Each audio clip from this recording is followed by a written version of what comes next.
Hey everyone, it's Callum from Cagefront here. Welcome back to the channel. And as you've clicked on this video, you know we have a Fighter Spotlight tier list video. And if you have not seen one of these on the channel before, basically we're going to be pegging the chosen fighter up against the top 15 ranked fighters within their respective divisions to see how well they actually go and to see if the hype is real. And we need to definitely see if the hype is real for Bo Nickal. Now, Bo Nickal has a lot of hype behind him, which a lot of people want to see how far he can actually go within that middleweight division. And the reason why he has so much hype coming through is because he's such a decorated, high-level folk style and freestyle wrestler coming into the MMA space. Absolutely top tier in that department and one of, if not the best in the division for sure. And he's also got some decent strike speed. He's got some power on him as well.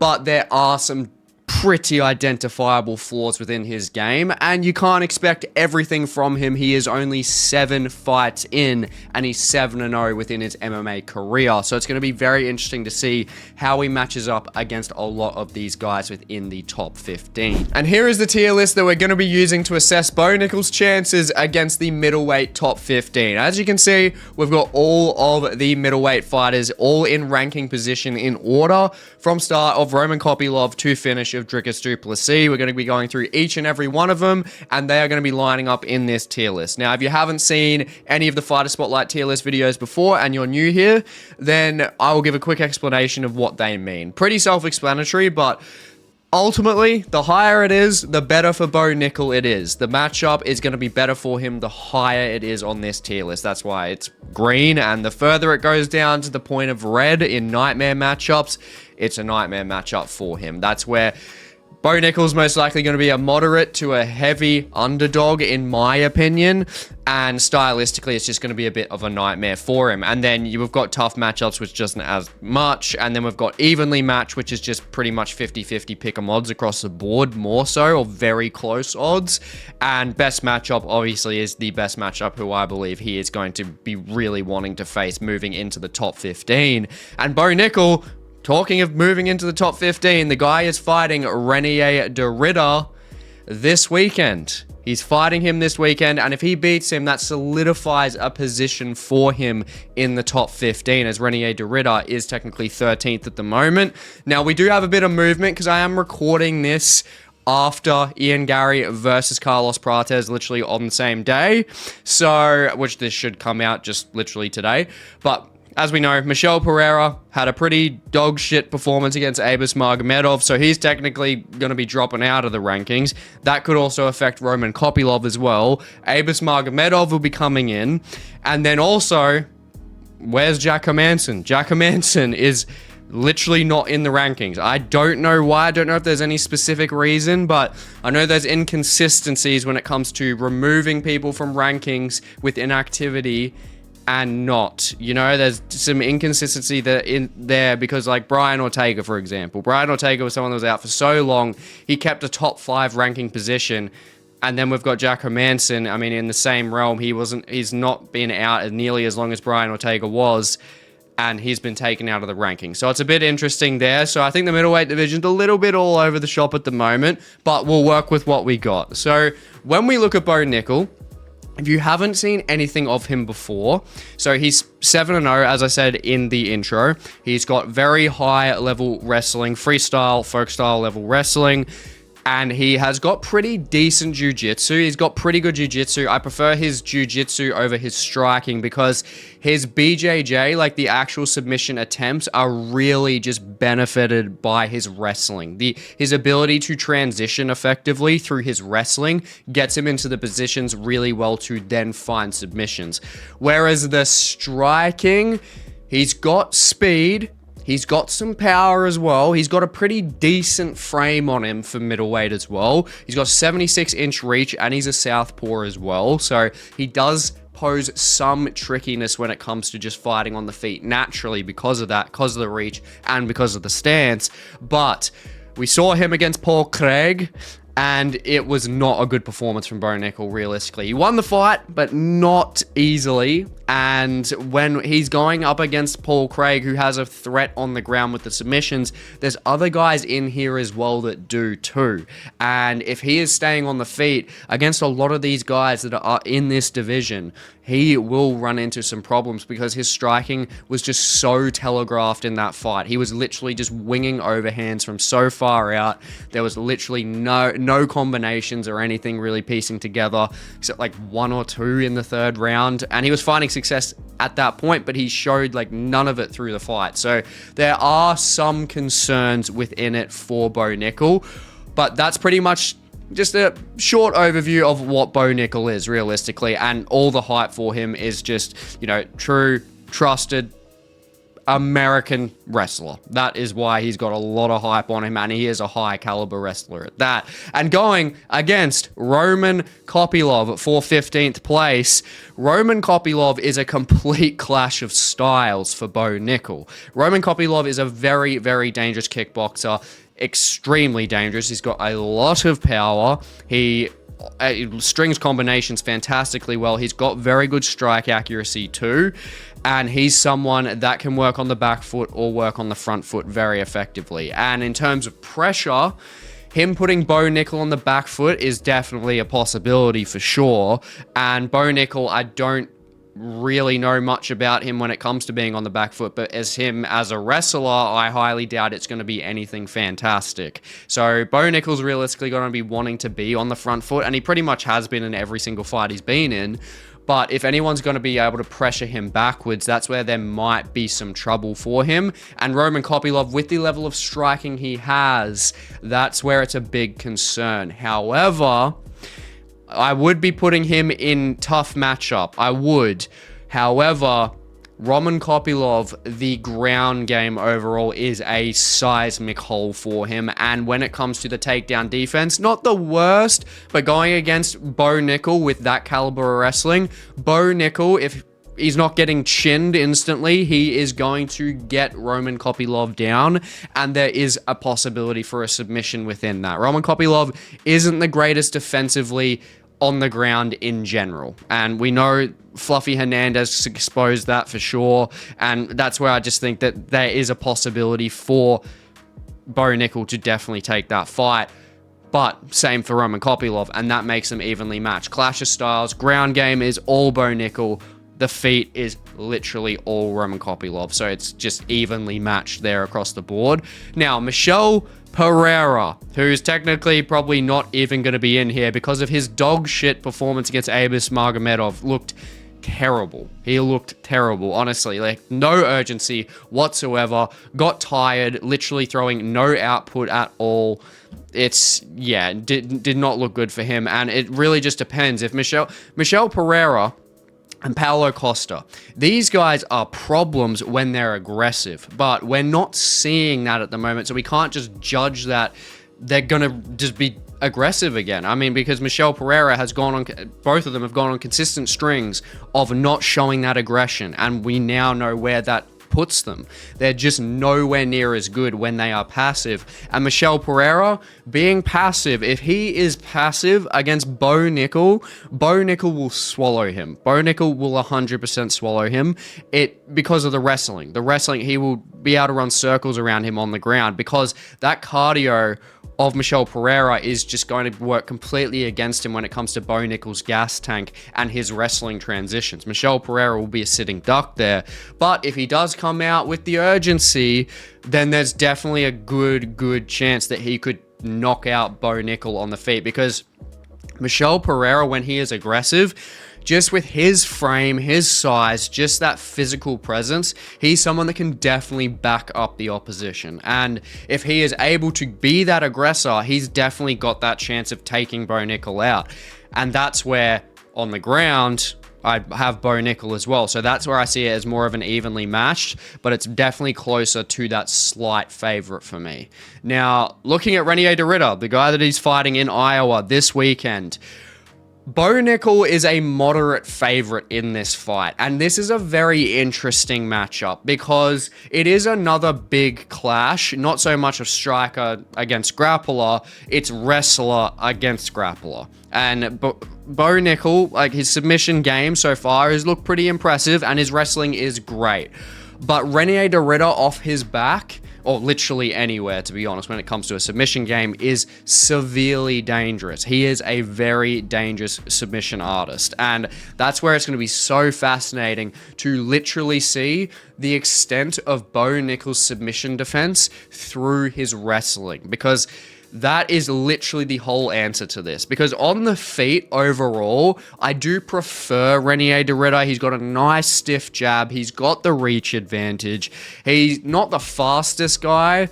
I think Bo Nickal is a bit quicker, but also Reinier De Ridder's got much more experience. He's better at stringing combinations together as well, and he's got power in his hands too. So that's where it is quite even on the feet. It's very much power versus speed, but I like the technical ability of Reinier De Ridder a little bit more. But the grappling overall, there's just so many questions. I will say that it's okay for Bo Nickal to be a favorite there. I don't think it's the worst thing in the world, but I just think when it comes to experience, the submission offense of Reinier De Ridder, which, as good of a wrestler that Bo Nickal is, he's never gone up against that form of submission base. Like, except for some grappling invitationals, but not in an MMA space. Like, that is the problem, and that's where I think Reinier De Ridder can definitely have some success when it comes to submission-based attempts, but most importantly, honestly, just the striking that he has, the reach advantage he's going to have, the stiff jabs, the hooks as well. He's got a real presence there, and I think that that's where he can cause a bit of trouble. But again, that wrestling just really levels it out, because if Bo Nickal is got that submission defense on lock and he gets Reinier down, I mean, Renier's not realistically not going to be able to out transition him. He's going to be able to submit him, but not out transition him to the point where, you know, he's going to completely just manhandle Bo Nickal. It's just not going to happen. Even though he's such a good grappler, I don't see that happening unless he hurts Bo Nickal first. So that's where I just think there's just so many questions, and I think within that, he's got to go like the top of evenly matched, like going into, I think, more closer to that tough matchup, to be honest. It's just very, very tricky within that. These two are very close. Roman Kopylov is especially close up the top of that evenly matched to tough matchup because of the caliber of striking as well. But yeah, that's going to be such an interesting fight to see. I'm very keen for it. Now, Paulo Costa. Kind of touched on him with the Michel Pereira stuff. It's the aggressor versus being passive. Like, it depends on the style, the Paulo Costa we're going to get. Because Paulo Costa, we've literally seen since Izzy basically has just canned his career, since Izzy just absolutely destroyed him. Paulo Costa has been so much more passive in pretty much all of his fights.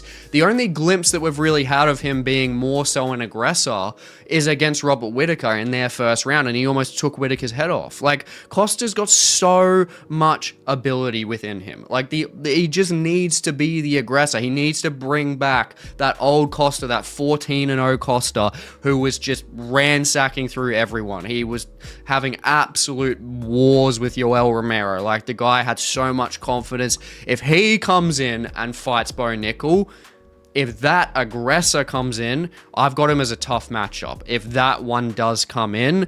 But it's not what we've seen recently, and it's the same as Michel Pereira in that sense. And the thing that's bad when it comes to Paulo Costa is as aggressive as he is, and as big as he is, and his ability to actually pressure, that's all great, but he doesn't actually have a lot of KO power, to be honest. I don't remember the last time he actually proper KO'd someone. He's more of an actual volume striker, to be honest. And I think Paulo Costa is someone that's not very easy to take down, ultimately, overall. Bo Nickal might struggle to an extent just because of Paulo Costa's just density. But if anyone's going to be able to do it, it is going to be Bo Nickal. He's going to be able to find those opportunities within single legs or double legs or whatever the hell he wants, realistically, because his arsenal is just so deep. But yeah, if Bo Nickal goes in there and he utilizes the strike speed very well against a passive Costa and then level changes off it, because I do believe he's faster than Costa, then he's going to have a pretty good day, I do believe. But it all depends on that aggressor. So if he is super passive and Bo Nickal has that game plan, it's going to be here. But then if Paulo Costa comes through and he is the aggressor, it's going to be here. So I got to put him here. He's going to be in the evenly matched, to be honest. It's just that close. Now, moving on to Brendan Allen. I almost always say Arnold Allen in these things. Brendan Allen. The thing with Brendan Allen, very similar to Reinier De Ridder, but I believe that Allen just has a worse striking game, to be honest. And one of the biggest things that needs to be analyzed with Allen is when you look back and you look at his submissions. He's a great submission artist, right? But pretty much all of his submissions have either come from taking the opponent's back or being on top of the opponent. Neither of those are realistically going to happen against Bo Nickal with that wrestling pedigree. I just don't see that happening unless Brendan Allen is able to get some form of KO within that. Otherwise, it's just simply not happening. And with that, that means that Brendan Allen is realistically going to be more so a sitting duck when it comes to that grappling on the ground, because he's not someone that gets like these guillotines. He's not really someone that gets triangles. He doesn't get a lot of these submissions off of his back. And Bo Nickal, if he's able to utilize that wrestling and knows that that submission threat is not there from that position, Bo Nickal is going to have a lot of success. And Bo Nickal with the strike speed, ultimately, I think Bo Nickal with his actual boxing, I actually like it better than Brendan Allen's, to be honest. Brendan Allen has nice kicks. Like he's improved a lot with his kicks, especially his body kicks off the left side. I think he's done very well with that, but I just don't think it's enough. And I don't see him having the tools to properly hurt Bo Nickal to the point where he can then take his back or, get on top of him. I just don't see it happening. And with that, stylistically, it's close to here, but I'm going to put it in the slight favorite for Bo Nickal. I'd be more so taking Bo Nickal in that matchup. Now, Marvin Vettori. This guy is very durable, as we know. Bo Nickal knocking him out, I don't see that happening. Bo Nickal's got KO power there for sure, and I do think that he would find some pretty good openings because Marvin Vettori will be so focused on the takedowns of Bo Nickal. And that's a big thing that we need to realize through every single one of these fights is all of these fighters, no matter what, they're going to be somewhat focused on Bo Nickal trying to hunt a takedown, and that always leaves more openings when it comes to striking. So Bo Nickal does have the ability to find some success there. Now against Marvin Vettori, yeah, chin's made of granite. Just, yeah, don't see that happen. Don't see him getting taken out, to be honest. But Marvin Vettori, the thing with him, like, he's got a pretty good submission record overall. He was 9-0 with submissions, but it's a bit outdated, and it's like his submission game is more so utilized against like guys on the regional scene. He hasn't really done anything within the UFC against higher level opposition.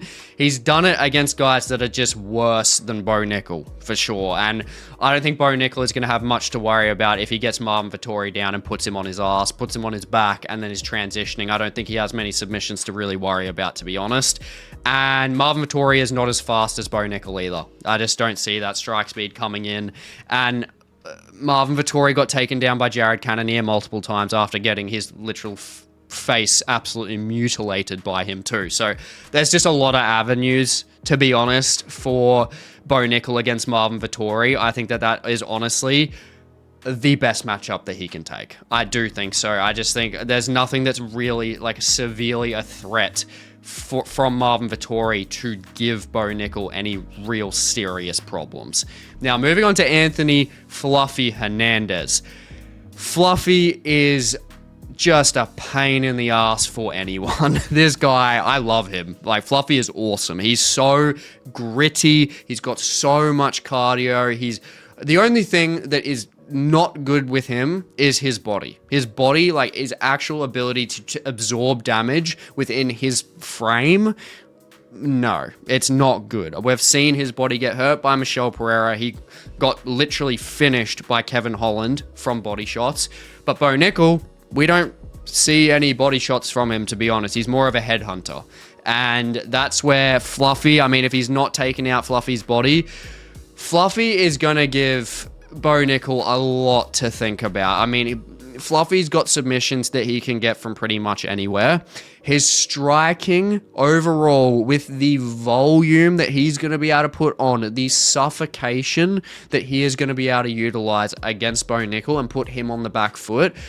Yeah, it's going to be an interesting fight, but especially with the experience as well, I just think Fluffy is just too much. I think he's too much for Bo Nickal. I don't see Bo Nickal realistically controlling Fluffy for 3 rounds consecutively, just bypassing the striking that Fluffy has, which is better than Bo Nickal's for sure. So yeah, I just think in terms of overall experience wise, just the striking capability, the contrast there, and just the problems he's going to give him overall on the ground with submission attempts, it's just going to be a tough matchup for Bo Nickal to take realistically. Now, Roman Dolidze,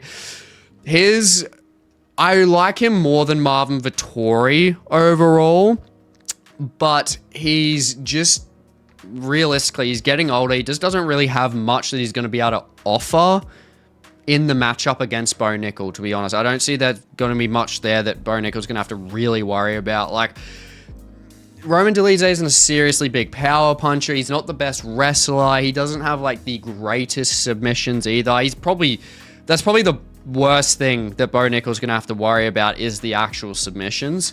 That's the only real thing. And I think, Bo Nickal just has to get honestly hurt, or he has to get into a position where Roman Dolidze is going to take advantage, where I don't see that happening. And the Dolidze's wrestling is completely eclipsed by Bo Nickal. So yeah, I just don't see a lot of huge avenues for Dolidze. Dolidze is obviously super durable as well. Don't see him getting taken out, but the strike speed overall is just better from Bo Nickal, and that's where I'm going to put it. Put in the slight favorite, closer to up here. Brendan Allen's closer to the evenly matched. Now, moving on to Jared Cannonier. Jared Cannonier, I think this is where we're getting a bit tighter now, as it should be, because obviously we're getting into the top ranks of the division. But yeah, this is seriously, from Jared Cannonier, this is where it's getting difficult. Now, Jared Cannonier, super strong dude. Super strong, but he's getting older. Granted, RoboCop absolutely annihilated RoboCop. He's aging like fine wine. But the thing is, Jared Cannonier, most of the fights that he's gone through, he has gone against guys that aren't massive wrestlers. And the problem with that is, going against a guy in contrast with Bo Nickal, I mean, Bo Nickal is going to be able to take Jared Cannonier down. Jared Cannonier's got a 64% takedown defense. Not the greatest overall, but the serious contrast in terms of the actual striking, the boxing, the power that Cannonier has, the ridiculously just much better experience that he has got in comparison. I mean, seriously, there's just not even remotely close. And that's with most of these guys up here as well. A big thing to look out for is the experience. Bo's only had 7 fights. And Jared Cannonier being so strong, also having some form of submission game too. It's underrated, but he does have one, but he's never been submitted himself. He is very defensively aware on the ground when it comes to the grappling as well. But the strength and the actual boxing that he has along with that experience, I've got to be putting him in tough matchups, to be honest. He's closest to the evenly matched because of the takedown defense not being the greatest, and Bo Nickal can definitely find some success there, but the striking in contrast is just a bit too much to deal with. Now, Caio Borralho is, yeah, I'm going to be putting him at the top of tough at this point. He's just too technical. But Caio Borralho is too technical, too precise when it comes to a well-rounded game. Caio Borralho, like literally almost any of these guys can get taken down by Bo Nickal if it really comes down to it. But Borralho, he doesn't have super identifiable holes. Like Borralho, the only thing I can really see with him is his actual movement on a linear angle sometimes isn't the best. He can kind of look a bit like he's in slow motion. And Borralho, I mean, literally what Jared Cannonier did. He can get tagged. And, you know, there's a chance for Bo Nickal, but Caio Borralho is much better with a submission game. I mean, he literally submitted Brendan Allen Like this was not in the UFC, but he's got a very high level submission game. He submitted him in grappling. So if he can submit Brendan Allen, he can submit Bo Nickal for sure. And the striking overall, he's much better on a linear and lateral angle. Like, he's so much better at that cross. And I just don't see Bo Nickal being able to deal with that very effectively. Borralho's got a lot of tools, very nice body kicks as well, like cutting down the gas tank. He's just got very, very nice, precise tools that are going to frustrate the shit out of Bo Nickal, especially with him not having as much experience. And that's where it's just ultimately going to be tough for him. Now, Robert Whittaker, Bobby Knuckles. This is kind of similar, to be honest. I mean, Whittaker, he's got pretty good fight IQ. He's got pretty good takedown defense as well. And he absolutely minces Bo Nickal on the feet. I think we can all safely say that. Like, Whittaker would be a nightmare matchup if it wasn't for the contrast inability on the ground, because Whittaker is a natural striker. He doesn't have like the greatest ground game. He can get controlled. He's not super big. Bo Nickal is bigger than Whittaker as well. So I think that Bo Nickal can find a lot of success when it comes to the actual ground game, when it comes to strength against Robert Whittaker. And that's where I believe Robert Whittaker is going to be up here. I think he's probably going to be above KO just because of that karate background and that strike speed especially. He is faster than Bo Nickal, and he's got the accuracy and the power without a doubt. And I mean, he could easily Ikram Aliskerov Bo Nickal, to be honest. I can definitely see that on the feet, without a doubt. Now, moving to Israel Adesanya, I mean, honestly, same thing. Same thing, to be honest. Just Izzy is a better striker overall compared to Whittaker. Even like, he eclipses Whittaker. And Israel Adesanya's got better takedown defense too, so he's even worse to deal with. But as we know, Izzy, he's like 0-1 when it comes to submissions. There is the chance for Bo Nickal for sure. And obviously Izzy is getting older now as well. He's on a bit of a losing skid, but on the feet he minces him. Way too fast, way too technical, great distance management. And yeah, against that telegraph striking of Bo Nickal from what we've seen so far, Izzy would most likely chin him. Yeah, unless Bo Nickal's able to take him down, which he does have a chance, but yeah, I would not trust that that's anywhere close to evenly matched. Now, Khamzat Chimaev. Boars is a very interesting one, which has been spoken about a lot in the MMA space between Bo Nickal and Khamzat Chimaev. Who wins that matchup? Now, pure wrestling, Bo Nickal is more accredited. He's technically just better than Khamzat Chimaev in wrestling. MMA wrestling, Khamzat Chimaev is better. He utilizes the cage better. He's better within the middle of the octagon. He knows the octagon surrounding a lot more. He's so much better at just chain wrestling against the cage. And that's where Bo Nickal does not have that experience. He's a great wrestler in the middle of the canvas, and I'm sure he can out-transition Khamzat Chimaev, but at the same time, Khamzat Chimaev is absolutely disgusting with his submission offense, as we all know, and that would be from literally any position, because he's so good with his darces and anacondas, so he can go from the sides, he can literally go from the bottom. Like, he is dangerous, as we all know. And Bo Nickal on the feet, I think it's an interesting matchup for sure with Khamzat and Bo, but Khamzat ultimately, he's just had more experience. Look what he did against Gilbert Burns, you know, like, very aggressive on the feet. He's got strike speed, and I'm sorry, Ikram Aliskerov, but we know Chimaev has got power. Chimaev has got power in his hands, more power than Bo Nickal from what we've seen so far, and I just like the MMA-based wrestling better from Khamzat Chimaev compared to what we've seen Bo Nickal be able to do against a cage. Realistically, I find that the chain wrestling really plays into Khamzat's favor overall more so, and it literally, Bo Nickal has to make sure.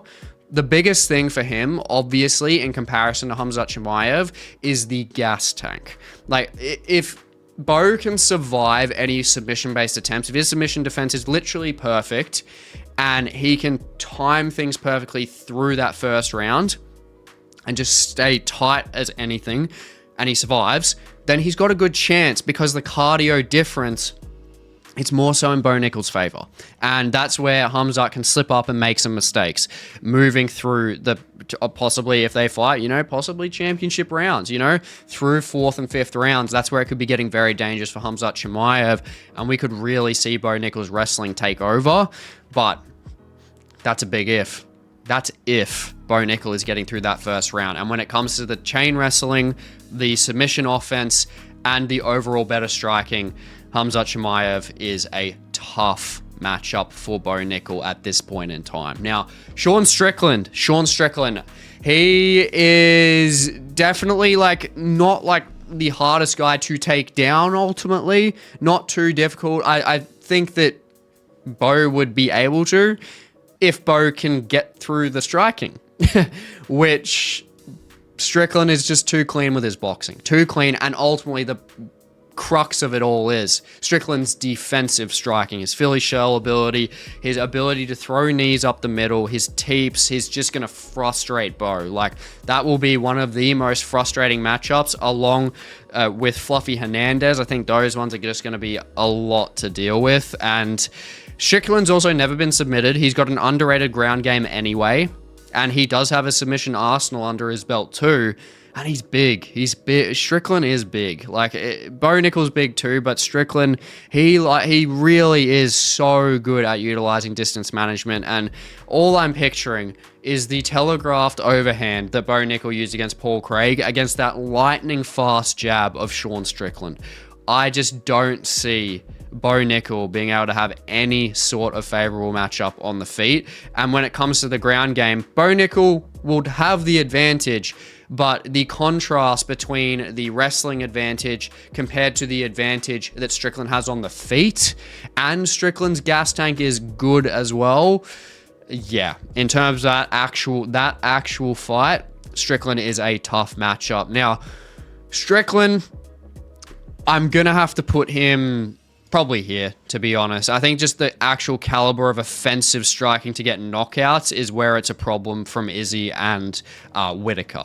Now, number one position, Nassourdine Imavov. I mean, credit to him, got a fantastic win against Izzy, which killed me. But yeah, Nassourdine's looking really good at the moment. He's looking very, very good.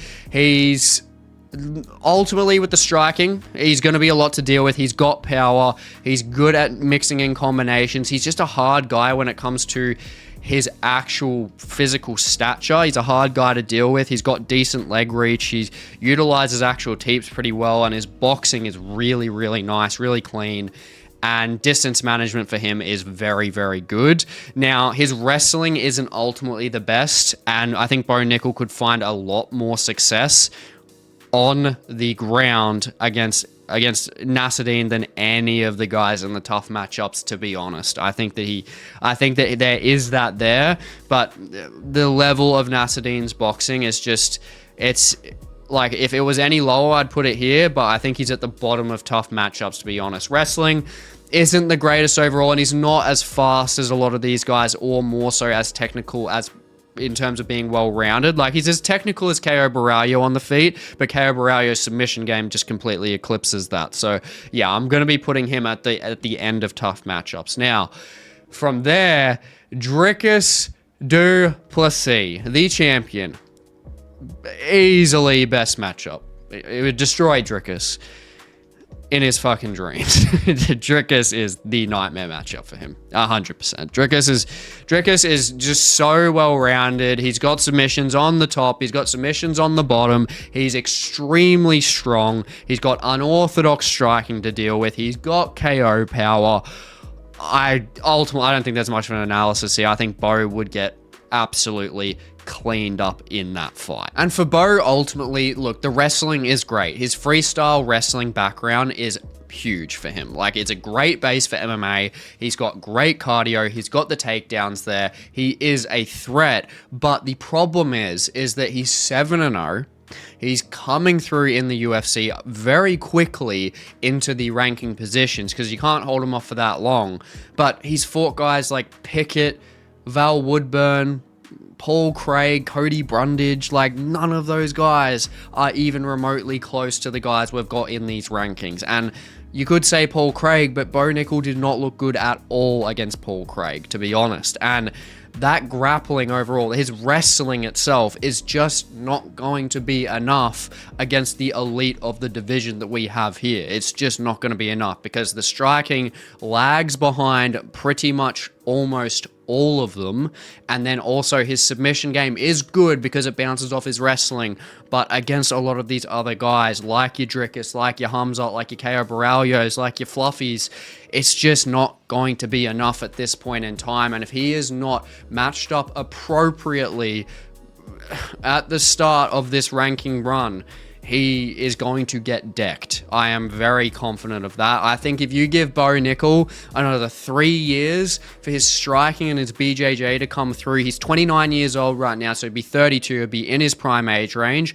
I think once that 3 years, about 3 years, the striking and the BJJ really come to fruition, he's got the wrestling there, that's fine. I think with that altogether, he's going to be a problem within that prime age range. So I think by the time he's had about another 5 or 6 fights, I think that's when we could see him being pretty damn good. But at the moment, if he is fighting any of these guys now, you can tell it's looking a lot more tough to face a lot of these guys in the division than it looks like him being a favorite, to be honest. Now, I hope you enjoyed this Fighter Spotlight tier list video on Bo Nickal, and if you want to see another one on Aaron Pico coming through the featherweight division, he is going to be a very interesting addition to that division. I will leave that video on the screen now, and please like, comment, subscribe. It goes a long way for the channel, and I will catch you in the next one.